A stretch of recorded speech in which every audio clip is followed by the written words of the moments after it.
Good morning, everybody.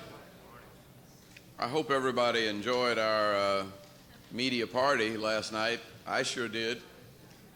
And I hope that most of the media can kind of keep pace with Atlanta and burn the candle at both ends. We go late Saturday night, but we always up and early Sunday morning. In fact, some of us have even been to church, though unfortunately not me. We're very glad this morning to be able to say thank you to an organization that over the past decade has focused America's attention on our most valuable and critical national resource.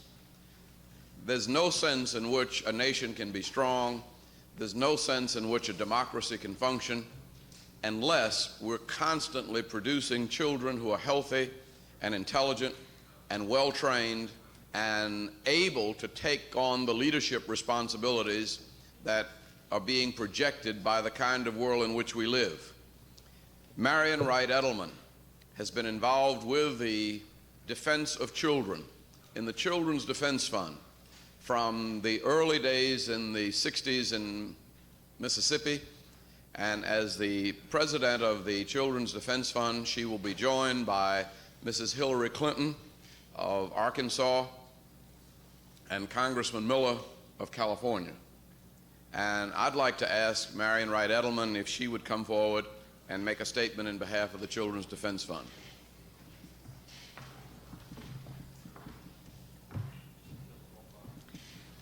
Thank you. I'm delighted to be here with Mayor Young in City Hall this morning.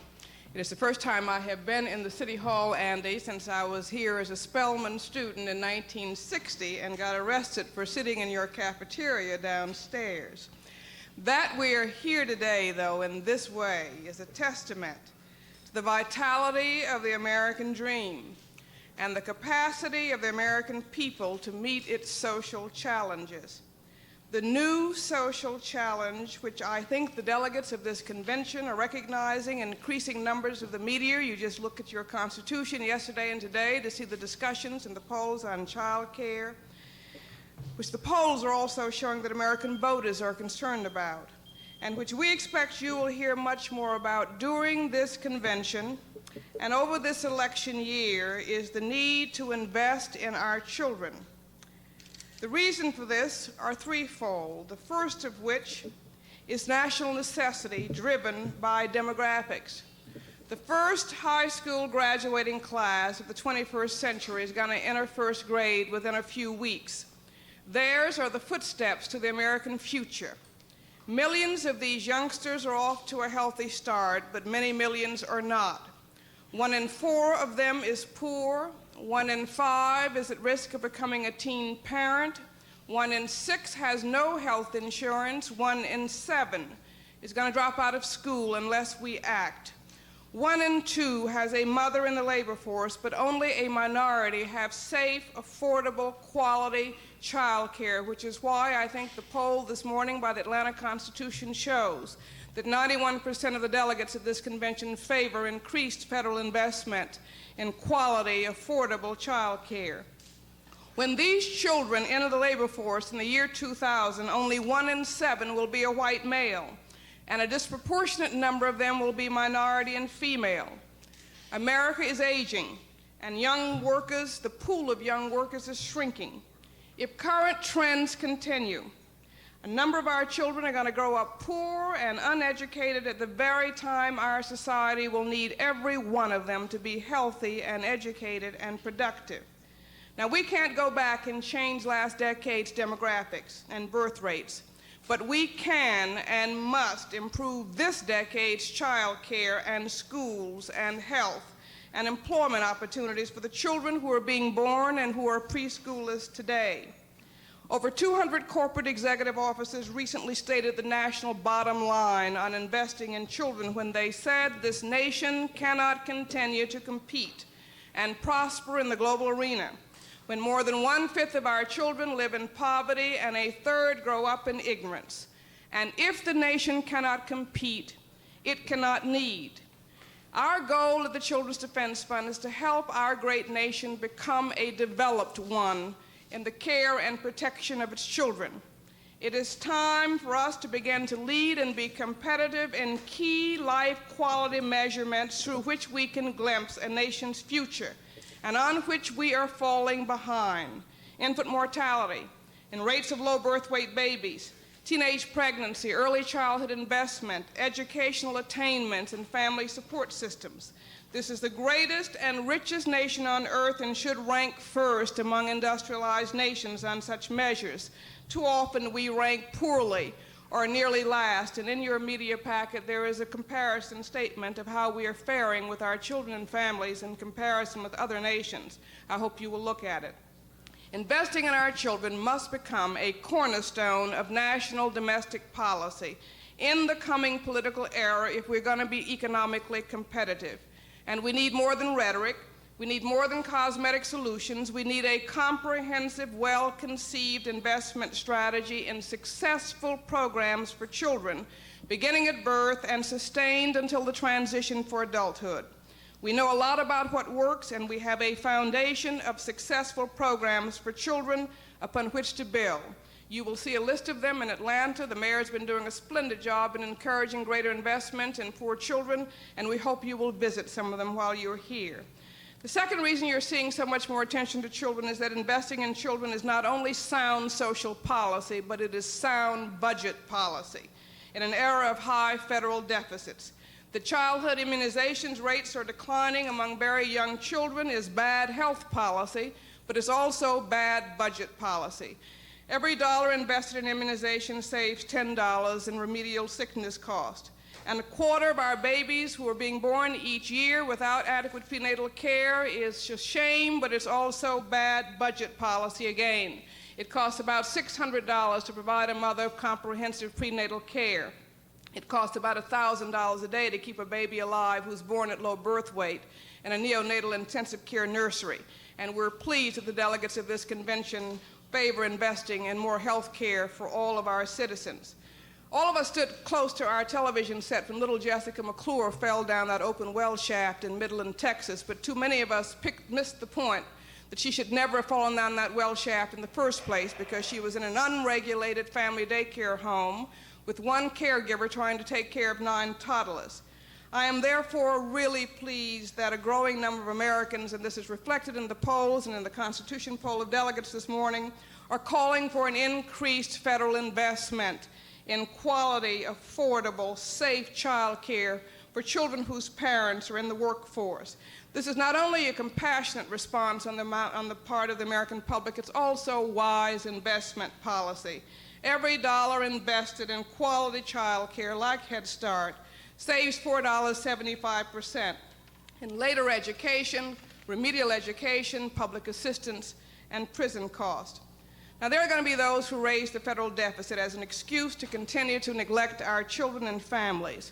My response to them is very clear, that if the foundation of your national house is crumbling, and the foundation of our national house is our children and families, you don't say you can't afford to fix it while building multi-trillion-dollar defense fences to defend it from enemies without.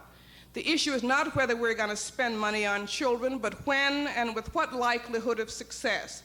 We can invest wisely now, or we can spend much more later. I am pleased, finally, that the reason children issues are getting more attention in the media and in the polls and throughout our country now is that because it's good politics. Not only are powerful voices like the business and higher education community and the mainstream religion community speaking out for greater investment in children.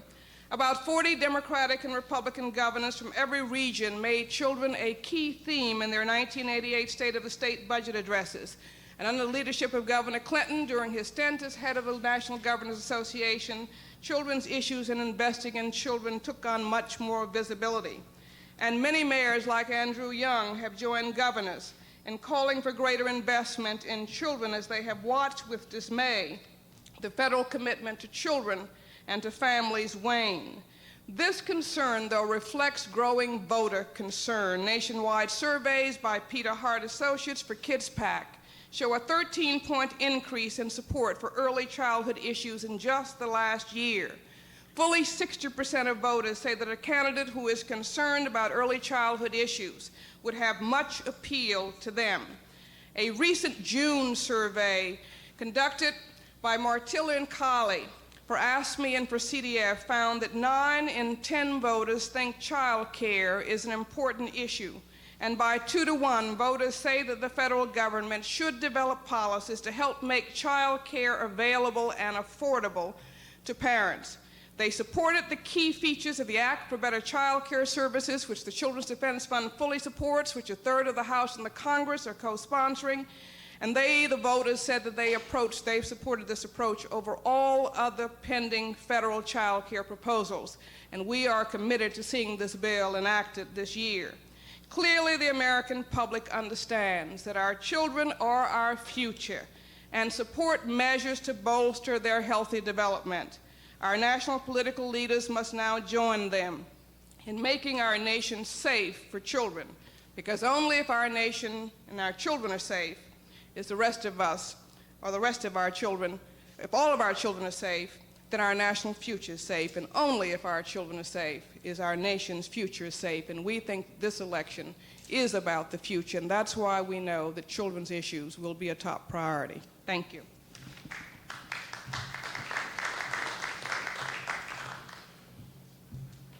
Arkansas is one of the states that's made the most progress in dealing both with children and with education. And one of the reasons is that Mrs. Hillary Clinton is one person that the governor has learned to listen to his credit. Ms. Clinton.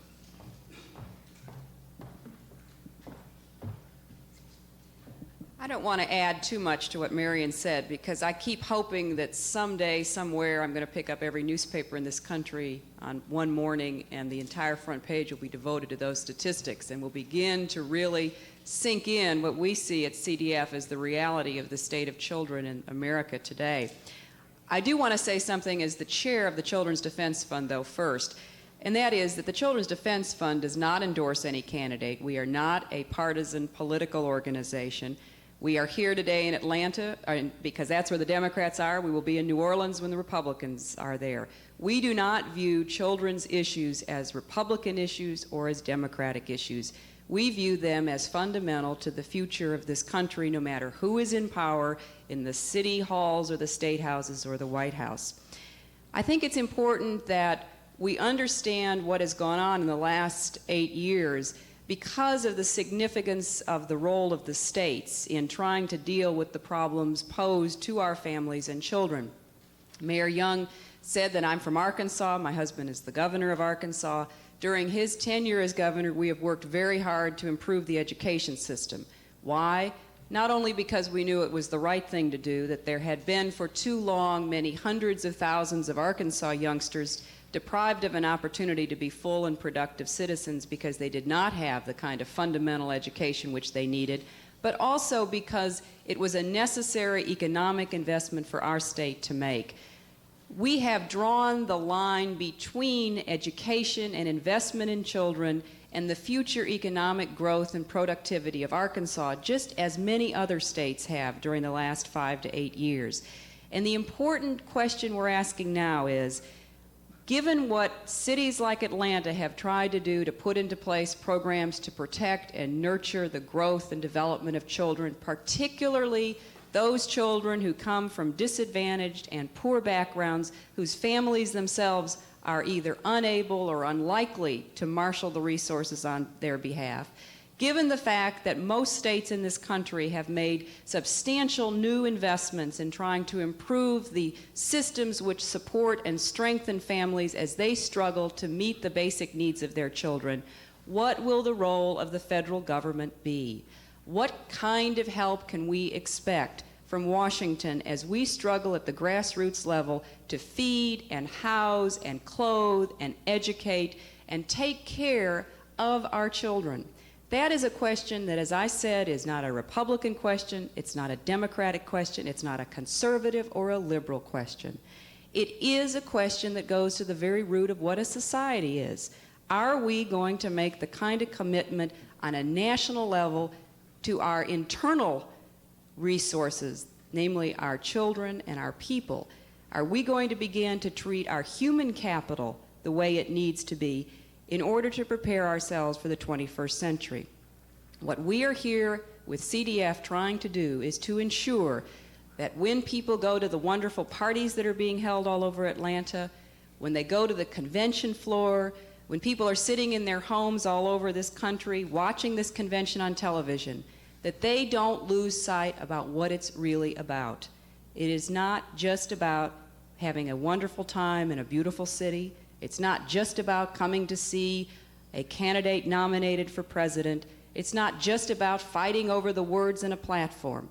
It's about what we're going to do tomorrow and in November and in next year to ensure that all of us are doing what we can to rid this country of the problems afflicting so many of our children, and to ensure that every child has a chance to be a productive citizen.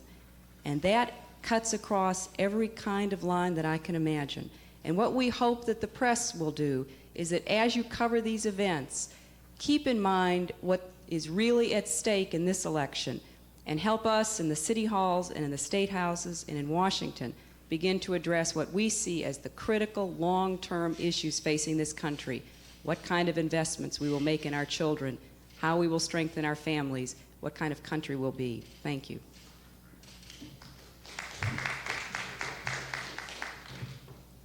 Congressman George Miller is chairman of the House Select Committee on Children and Youth. Congressman Miller, of the 7th Congressional District in California. Thank you, Mayor Young, and I'm delighted to be here this morning with Marian Edelman and Hillary Clinton and Mayor Young to speak about the needs of children and the political realities of fulfilling those needs. Clearly, Atlanta is the right place for children's advocates to be, because they will find in this city over the next 4 or 5 days delegates to a convention that are fully committed to restoring the health of America's children and making America's children the top priority of the American political system. And I think they will find a stark contrast when they then venture forth to New Orleans, where they will find a party that seeks to discuss children only because it has now become faddish, only now is it because it's at the top of the polls. Because what they will find here are not only delegates, but members of Congress and mayors and governors and others who have fought over the last 8 years against the Reagan-Bush legacy to this country, and that is essentially the destruction, the elimination, the cutting, the reduction, the repeal of every single program that is important to children in this nation. This administration, over the last 8 years, has never spared a single program. When Ron and Nancy said that Head Start was their favorite program, they still couldn't resist the urge to cut it, and they did so. And for now, for George Bush to try to emerge as a children's president, as an education president, in the heat of the campaign, is to deny what he has been part of for the last 8 years. And that is a systematic destruction of the core of programs that are fundamental to the health and the development and the well-being of children in this country. It made no difference to them if those programs were wasting money or were not, whether the programs were good or bad, whether programs made long-term economic sense and good budgetary sense. They simply cut every single one of them. And what you have here in Atlanta is a recommitment by the Democratic Party no longer to play defense, but to go on the offense, to take this issue to the American public, to respond to the needs of the American public, to respond to the desires of the American public, to have our families supported in such a way that families can raise healthy children, that families can eliminate the stress from their daily life, so that families that have to work will not find that they have stress and competition between their needs and their desires to survive in the economic workplace, and at the same time to raise a healthy family. That is just the sheer competition between the parties, because that is what the Democratic Party has stood for, that's what it will continue to stand for, and that is in stark contrast to the Republican Party that has never found those to be the goals of that party. Over the last decade, a lot of times they've spent a great deal of time characterizing America's children, characterizing families, passing judgment on families, but not supporting those families. And what the convention is about, and what the platform is about, is renewing that commitment and saying that we want our turn, in terms of policy affecting families and children, we want our turn to implement those programs that, as Marian has pointed out, as Hillary Clinton pointed out, make good sense. It's very clear And in fact, the Congress has been led in a number of these programs by Southern governors and mayors that understand this. The vitality of this city that you're seeing, the construction, the growth, the economic well-being, demands that every child that lives in this city have a better chance at success. There is not a child to waste in the city of Atlanta or in the southern part of the United States or in any growing area. We must have each and every one of the children that are in this city today be as productive as they can possibly be if we're going to continue economic growth, and that's true for the nation.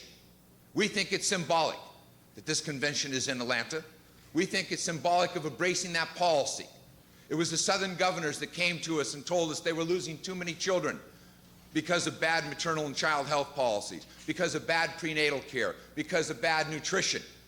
And they wanted us to do something, and the Congress responded. But it responded in opposition to the Reagan-Bush administration.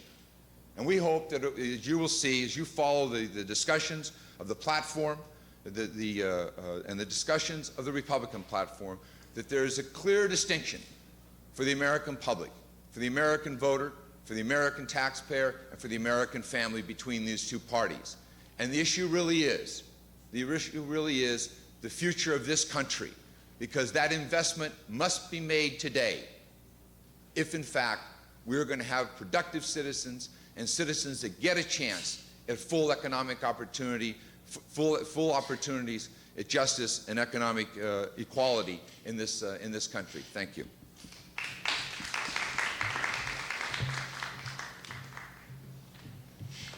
Thanks very much, Congressman Miller. Atlanta's been very fortunate that we've been able to take many of the ideas that have been spawned by the Children's Defense Fund, try them out in small ways, and we've had nothing but success. In fact, now Marian City Hall is responsible for running its own daycare center. We also support a Writing to Read program where 4- and 5-year-olds are teaching themselves to read on computers. We will have more than 10,000 children in a summer program, Camp Best Friends. And we have found that the one limit on our growth and development is a trained workforce. This year, we're sending 70% of our high school seniors on to further study in a public school system that's 85% poor. And that's taken a lot of work. A part of it is with the Dream Jamboree that brings in about 250 colleges and about 75 job opportunities. And we start our young people in 9th grade, beginning to focus on the demand that the future makes on them and the opportunities that are there for them in the future.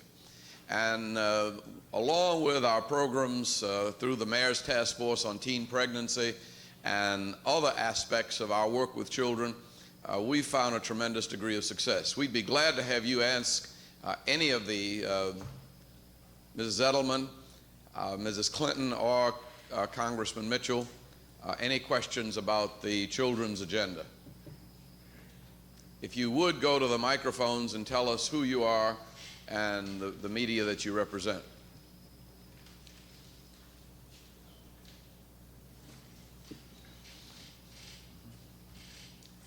I'm Mike Phelan with Cable News Network. I'd like to address this to Mrs. Clinton. Mrs. Clinton?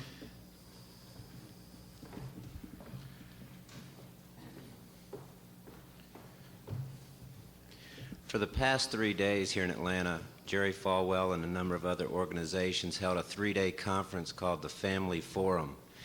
They basically blasted your position on handing over our children to the federal government. They said it would not work out. We do not need to spend money on that. I was just wondering for your opinion on their position, please. Well, first of all, it's not my position to hand my children or any children over to anybody, especially the federal government. And that's the first thing I would say. I think that's the kind of mischaracterization that does a disservice to the seriousness of this whole issue. I guess my problem with the position, as I understand what was likely stated and said during the conference that you're referring to, is that it is out of sync with reality. We are not living in the days of Leave It to Beaver and Donna Reed any longer. I kind of wish we were. Those were good days. You know, I enjoyed it. A lot of people weren't as well off as I was when I was living on my tree-lined street, and my father went off to work and my mother stayed home, and we had a wonderful childhood. Those days, if they exist for so few children that I think the debate about how we're going to get back to that time is misplaced. What we're trying to talk about, what the Children's Defense Fund has worked so hard to try to bring to public attention, is that in the last 30 to 40 years, the kinds of stresses and strains, primarily economic, but also accompanied by serious social changes that have occurred in this country, that have been placed on families, render those families in need of support. And what we're asking for is an understanding on the part of the federal government, just as there has been an understanding by mayors like Mayor Young and by congressmen like George Miller and like governors, that families today, especially single-parent families, especially families where both parents are working, families under economic stress because of the changes that have occurred in the global economy through no fault of their own, throwing them out of work, making their education skills, which were limited, obsolete for today's job market, that those families need support and help.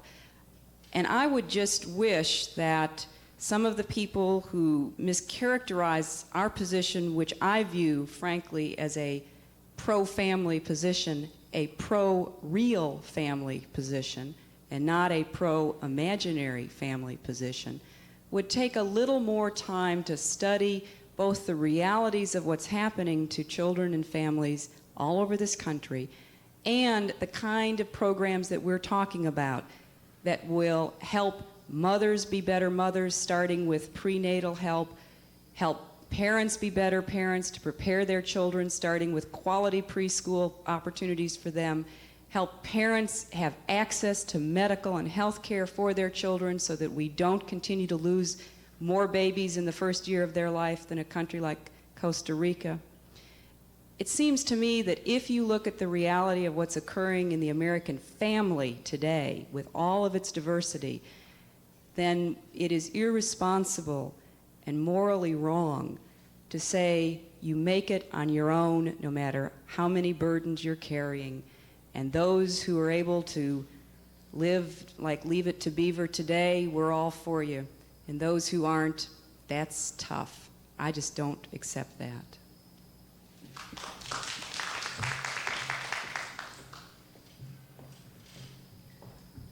Let me say that I think that Reverend Falwell should realize that we expect about a third of the daycare in this country to be supplied by churches.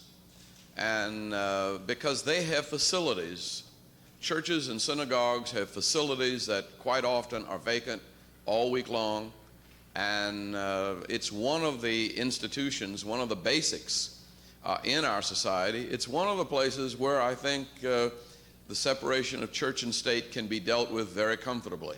And I wish we could get Jerry Falwell's support for more church-sponsored daycare. Other questions on any children's issues? Children's Express, glad to have you with us.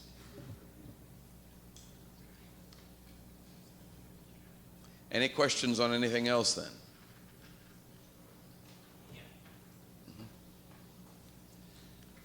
There's a representative here from the city of New Orleans today to observe how you're handling the convention and your press conference, etc. What advice would you have for New Orleans from your experience so far? Well, let me say that I really need to apologize to New Orleans, which is my home.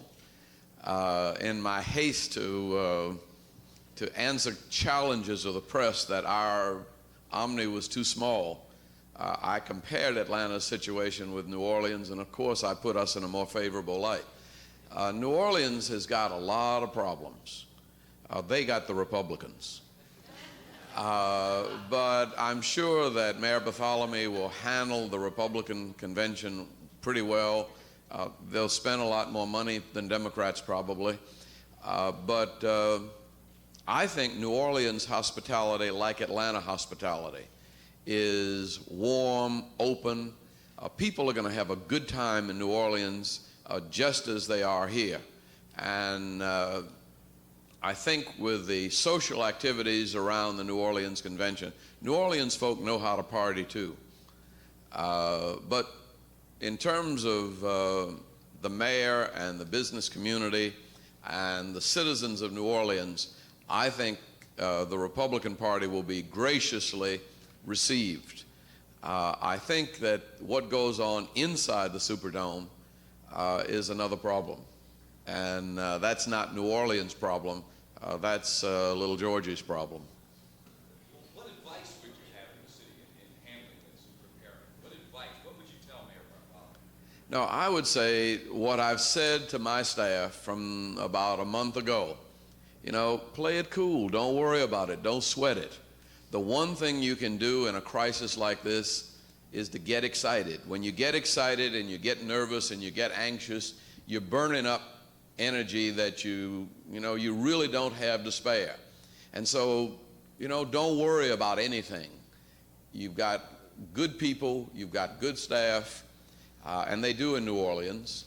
And a convention is going to function better if everybody is relaxed and happy, if people are speaking to each other, if people are having a good time. And one of the things I've been very pleased with here is that as I walk along the streets, I see our police officers, both state and city, waving at delegates, greeting delegates very friendly. We had a little shortage of taxi cabs at the airport, and that will be a problem, I think, meeting the large numbers of people that are coming in and going downtown. But people coming to a convention really are coming in a good mood, and what the city has to do is just keep them in that mood. New Orleans knows how to do that. They'll serve them drinks at the airport, which is something we don't do.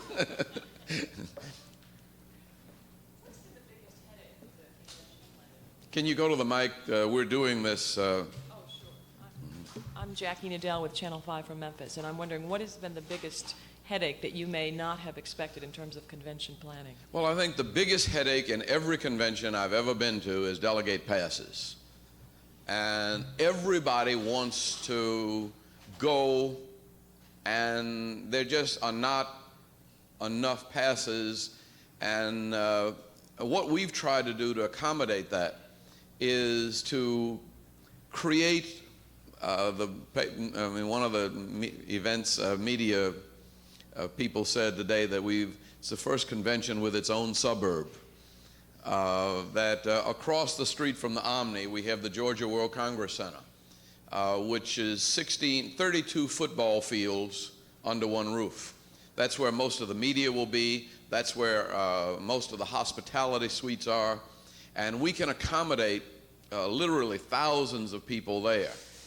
It's going to be very hard in the Omni, though we do have 15,000 seats. And that's more than we had in San Francisco or in New York. But we've got so much more media now than we've ever had before. I think there were 3 satellite hookups in 1980, and I think we have over 100 now. So we've got a lot more press demanding access, and we're just not going to be able to have the old kind of convention where you parade up and down the aisles. That was kind of foolish anyway. It wasted a lot of good time when you could be educating people. Television time is about $500,000 a minute. And it doesn't make much sense to waste it running up and down the aisle making a fool of yourself, which they'll probably do in New Orleans. We'll do very little of that. But what we're trying to say is that if you want to communicate the seriousness of the national situation with the American people and the world, we've created an environment to do that, both in the Omni, in the World Congress Center, but also beaming very effectively, thanks to you all, into almost every living room in America.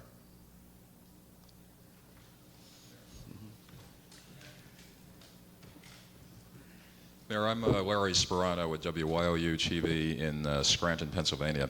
You mentioned that it's important for people to get along and cooperate and everyone have a nice, warm, open feeling at the convention. What advice would you have for Jesse Jackson going into that convention, since we've all been told that there's a rift with Michael Dukakis that is not yet healed? Well, I think the rift was basically also a media event. There wasn't much news last week. To try to fill all of this time, I think Jesse Jackson probably served the nation and the party well by calling attention to issues like voter registration and bringing his delegates into the convention in this bus caravan. And I think Jesse is doing very well right now.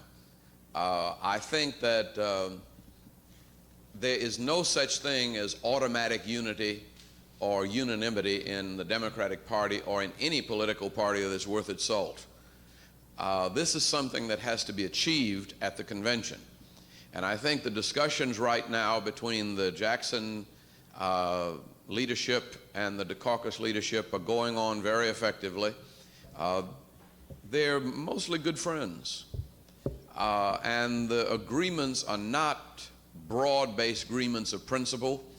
They're disagreements in terms of tactics and language. And those disagreements will be resolved, I'm convinced.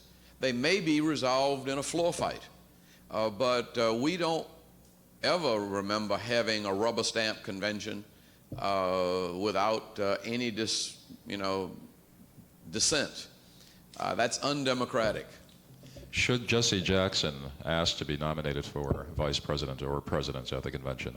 I think listening to Jesse Jackson yesterday, I was convinced that what he's doing really is important for America. And he has a very nice way of saying it. He says that he's not there to be nominated just as Jesse Jackson. But when Jesse Jackson's name goes into nomination, the name of a child of a teenage mother who was also the child of a teenage mother, the name of a young man who was born in the slums with a 3-bedroom house with an outdoor toilet, the name of a young man who went to a southern college, and it says you don't have to be highborn and go to Harvard and Yale to be somebody in America. That's a message that is very important for the Democratic Party and for America. And I think that's what the democratic process is all about. It's not a coronation. It's a process where the hopes and dreams and aspirations of all Americans can find expression. Should Dukakis have picked Jackson as his running mate? Only if Dukakis could have found a strategy whereby he could get enough electoral votes as a result of a Jackson nomination to win the election. The most important thing, in fact, the only thing Michael Dukakis can do for the Democratic Party and for this country and for poor people is win the election. If he doesn't win the election, he can't do anything. And elections are not popularity contests. They're not emotional choices. It's a very hard analysis of an electoral college. In making that analysis of an electoral college and determining where those electoral votes can potentially be derived, Michael Dukakis made a selection, which was his right, that Lloyd Bentsen was the person most likely to bring the electoral votes in to win the election. And that's who Michael Dukakis, that should have been and rightly was Michael Dukakis' choice. Thank you, Mayor. George Papagiannis from WCCM CGY in Boston. Mr. Mayor, you mentioned Lloyd Bentsen, and I would offer to you that Bentsen perhaps was an appeal to the conservative part of the party. What Well, does Michael Dukakis have to do to embrace those people that the Reverend Jackson represents? Let me say that maybe you can say that he's an appeal to the conservative part of the party, but the truth of it is the black and Hispanic vote in Texas goes 95% for Lloyd Bentsen and always has. And in terms of meeting the needs of his constituents, I would say that the people of Texas find him very acceptable. And in fact, I was introduced to Lloyd Bentsen by Congresswoman Barbara Jordan in 1973 as a candidate, as a person that she would have liked me to help encourage to run for national office because she thought he was the kind of Democrat that ought to be representing the South. I agreed with her, except that my governor was also interested in running for president, Jimmy Carter. But I don't think we have to worry about Lloyd Bentsen's credentials and involvement in the mainstream of the Democratic Party. What we do have to be concerned about, though, is that there is another 35 to 40% of the party that has positions that differ. That's what I'm making reference to. And I think that we have to define very clearly those positions, and we have to discuss them in detail in this convention. What does Governor Dukakis have to say in this convention to make you feel that he is addressing those positions? Well, I don't have any problem with Governor Dukakis. I think he's addressed those issues. All of these children's issues, I think you'll find in Massachusetts, he's been working on a long time. He's been producing jobs in Massachusetts. And I think that basically what I think the problem is right now is a matter of physical participation. I said yesterday that we're where the Carter campaign came to New York, and everybody said this is a Georgia mafia. Nobody knew who we were, and you had people from the far west and the Midwest and the Northeast that looked around and they said all of these people are Baptist, Methodists, and a few Jews. We had almost no Catholics. We had nobody of Polish background, of Italian background, or of Greek background. And we had to kind of open up to bring in the Hispanic community, to bring in people from the Northeast and the Midwest into the thinking of the campaign, that you can win the primary essentially with a close-knit of people who have worked together very effectively over a period of time. You can win primaries that way. But to win the national election, you have to open up the process and bring in all of these elements of the party. And I think Governor Dukakis realizes that, and I think it's going to happen. You all thought we talk funny. We think y'all talk funny. And we need folk to talk all kinds of ways to get the message across. But when you listen, we're really not saying things that are too different. And I'd be willing to bet that Georgia is every bit as liberal as Massachusetts, but on some issues, it's every bit as conservative as Massachusetts. On race, though, I think Georgia is probably even ahead of Massachusetts. And if you're talking about inclusion of a Hispanic population, there's no question that Bentsen in Texas is ahead of Georgia and Massachusetts, because we have not had to deal with the Hispanic question the way they have had to in Texas. So I think it's just a challenge to Governor Dukakis to bring all of us Democrats together. But I think we know we're on the same side, and we're saying the same things with just slightly different accents. And we've just got to get those communications barriers broken down that naturally occur in the course of what has been a hard-fought primary fight.